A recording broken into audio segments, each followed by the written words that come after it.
നമുക്കിന്ന് ചോറിനും ചപ്പാത്തിക്കും എല്ലാം കഴിക്കാൻ പറ്റാൻ നല്ലൊരു വെജിറ്റബിൾ കറി തയ്യാറാക്കിയാലോ. ചട്ടി ചൂടായതിലേക്ക് 2 ടീസ്പൂൺ കോക്കനട്ട് ഓയിൽ ഒഴിച്ച് കൊടുക്കാം. ഓയിൽ ചൂടായതിലേക്ക് 1/2 ടീസ്പൂൺ കടുക് ഇട്ട് കൊടുത്തിട്ടുണ്ട്.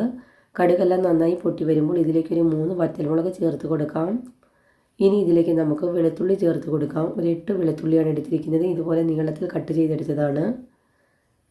എല്ലാം കൂടി നന്നായി ഒന്ന് ഇളക്കി കൊടുക്കണം. ഇനി ഇതിലേക്ക് നമുക്ക് കുറച്ച് കറിവേപ്പില കൂടി ചേർത്ത് കൊടുക്കാം. നന്നായി ഇളക്കി കൊടുക്കണം. ഇനി ഇതിലേക്ക് നമുക്ക് ചെറിയ ഉള്ളിയാണ് വേണ്ടുന്നത്. ഒരു പിടി ചെറിയ ഉള്ളിയാണ് എടുത്തിരിക്കുന്നത്. ഇതുപോലെ കട്ട് ചെയ്തെടുത്തതാണ്. ഇനി ഇതിലേക്ക് നമുക്ക് പച്ചമുളകാണ് വേണ്ടത്. ഒരു 2 പച്ചമുളകാണ് ഞാൻ എടുത്തിരിക്കുന്നത്. ഇതുപോലെ നീളത്തിൽ കീറിയെടുത്തതാണ്. ഇതുകൂടി നമുക്ക് ഇതിലേക്ക് ചേർത്ത് കൊടുക്കാം. നന്നായി ഇളക്കി കൊടുക്കണം. ഇനി ഇതിലേക്ക് നമുക്ക് വേണ്ടത് പൊട്ടറ്റോയാണ്. ഒരു മീഡിയം സൈസ് പൊട്ടറ്റോയാണ് എടുത്തിരിക്കുന്നത്. ഇതുപോലെ കട്ട് ചെയ്തെടുത്തതാണ്. ഇനി ഇതെല്ലാം കൂടി നന്നായി ഒന്ന് വഴറ്റിയെടുക്കണം. ഇനി ഇതിലേക്ക് നമുക്ക് ആവശ്യത്തിന് വേണ്ടുന്ന ഉപ്പുപൊടി കൂടി ഒന്ന് ചേർത്ത് കൊടുക്കാം. നിങ്ങൾ ആദ്യമായിട്ടാണ് എൻ്റെ ഈ ചാനൽ കാണുന്നതെങ്കിൽ ലൈക്ക് ചെയ്യാനും ഷെയർ ചെയ്യാനും സബ്സ്ക്രൈബ് ചെയ്യാനും മറക്കല്ലേ. ഇതെല്ലാം നന്നായി ഒന്ന് വഴണ്ട് കിട്ടണം. ഉള്ളിയും പൊട്ടറ്റോ എല്ലാം നന്നായി വഴണ്ട് വന്നിട്ടുണ്ട്. ഈ സമയം നമുക്ക് മീഡിയം സൈസ് ഒരു തക്കാളി കൂടി ചേർത്ത് കൊടുക്കാം. എല്ലാം കൂടി നന്നായി ഒന്ന് ഇളക്കി കൊടുക്കണം. തക്കാളി ഒരുപാട് അങ്ങ് വഴണ്ട് പോകേണ്ട ആവശ്യമില്ല. ഇത്രയും മതിയാകും. ഈ സമയം നമുക്ക് ഇതിലേക്ക് മസാലകൾ ചേർത്ത് കൊടുക്കാം. 1/4 ടീസ്പൂൺ മുളക് പൊടിയാണ് എടുത്തിരിക്കുന്നത്. 1 ടീസ്പൂൺ മല്ലിപ്പൊടി എടുത്തിട്ടുണ്ട്. 1/2 ടീസ്പൂൺ മഞ്ഞൾപ്പൊടി എടുത്തിട്ടുണ്ട്. ഇനി ഇതിൻ്റെ പച്ചമണം മാറുന്നത് വരെ നന്നായി ഒന്ന് ഇളക്കി കൊടുക്കാം.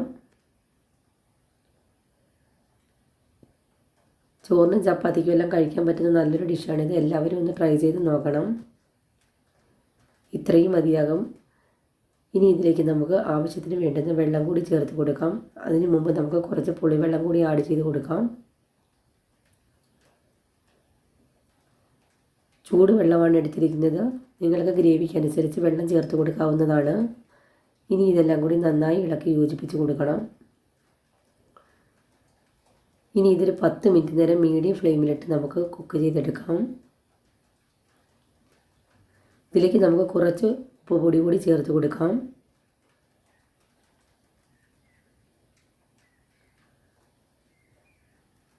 ഇത്രയും മതിയാകും. ഒരു 10 മിനിറ്റ് നേരം നമുക്ക് മൂടി വെച്ച് മീഡിയം ഫ്ലെയിമിലിട്ട് കുക്ക് ചെയ്തെടുക്കാം. ഇപ്പോൾ ഒരു 10 മിനിറ്റ് ആയിട്ടുണ്ട്. ഈ സമയം നമുക്ക് വേവിച്ച് വെച്ചിരിക്കുന്ന കടല കൂടി ഇതിലേക്ക് ചേർത്ത് കൊടുക്കാം. നന്നായി ഇളക്കി കൊടുക്കണം. ഇനി നമുക്കൊരു 5 മിനിറ്റ് നേരം ലോ ഫ്ലെയിമിലിട്ട് ഒന്ന് കുക്ക് ചെയ്തെടുക്കാം. അപ്പോഴത്തേന് കറി നന്നായി ഒന്ന് കുറുകി കിട്ടും. ഇപ്പോൾ ഒരു 5 മിനിറ്റ് കൂടി ആയിട്ടുണ്ട്. കറിയെല്ലാം നന്നായി കുറുകി വന്നിട്ടുണ്ട്. ഈ സമയം നമുക്ക് ഉപ്പൊക്കെ ഉണ്ടോ എന്ന് ചെക്ക് ചെയ്ത് നോക്കണം. ഉപ്പെല്ലാം കറക്റ്റാണ്. ഇനി ഇതിലേക്ക് നമുക്ക് കുറച്ച് മല്ലിയില കൂടി ചേർത്ത് കൊടുക്കാം. നിങ്ങൾക്ക് എൻ്റെ ഈ വീഡിയോ ഇഷ്ടമായെങ്കിൽ ലൈക്ക് ചെയ്യാനും ഷെയർ ചെയ്യാനും സബ്സ്ക്രൈബ് ചെയ്യാനും മറക്കല്ലേ. താങ്ക്